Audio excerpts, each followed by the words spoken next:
In search of a financial opportunity to pay off student loans, a young Black American woman moves to South Korea to work. As the author, Bootsy W. recalls culture shock and fun adventures in a country far from home, she's also faced with anti-Black racism and featureism, quickly learning that white supremacy is practiced not only by whites, but by those that are categorized as people of color.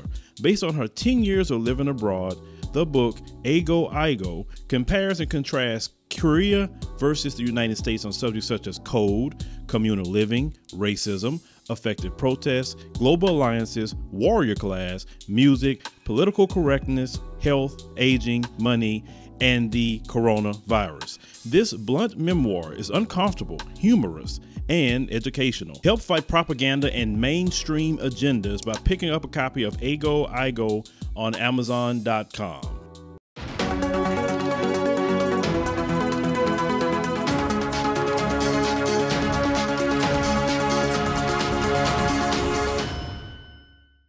Hey fam, welcome back to the African Diaspora News Insider. I am Wongel Zelalem bringing you the story. Today's story comes from Tanzania. A member of parliament was sent home because she was wearing an inappropriate trouser. She was told it was too tight. First, I want you to see the picture. As I'm speaking, I will add the picture. And what happened was her male colleague named Hussein Amar complained about her too tight trousers. So Condester Sochwele was kicked out of parliament because of the way she was dressed. And my thing is, at the end of the day, this maybe there's a way the parliaments need to dress up. And I mean, their laws, their ways, I don't want to attack anything that they do as a country, especially if it's in their guidelines, you know, at the end of the day. If it needs to be fixed, they need to fix it, of course. But my thing was, her colleague, a male colleague of hers, complained about her and she was kicked out, like in front of people.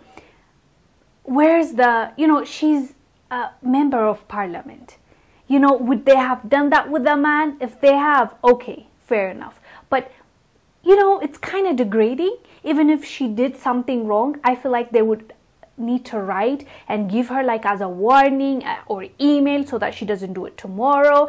You know, for them to embarrass her like that, I just didn't appreciate it, because for me, it didn't seem like this huge big deal. Like if you've seen the trousers, they're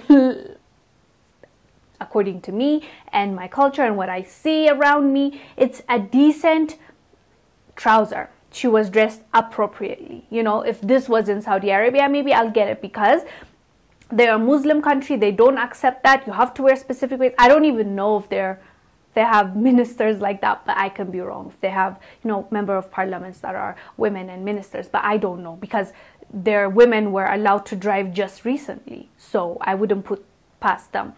My thing is, why mistreat her that way and degrade her that way? Because she's, at the end of the day, she's still a member of parliament. You know, she should be respected. And if we're talking personally, I genuinely don't think she was dressed inappropriately at all.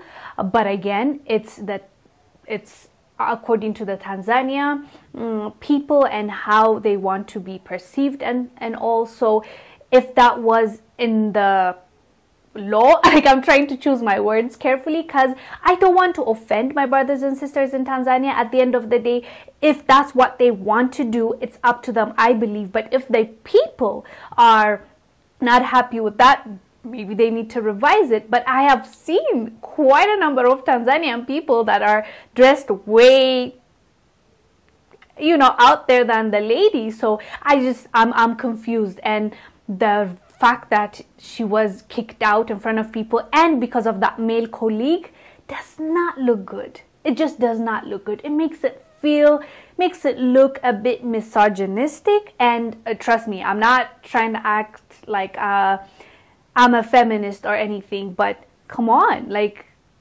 I didn't see a big deal. I think she was dressed appropriately, even if she didn't according to them.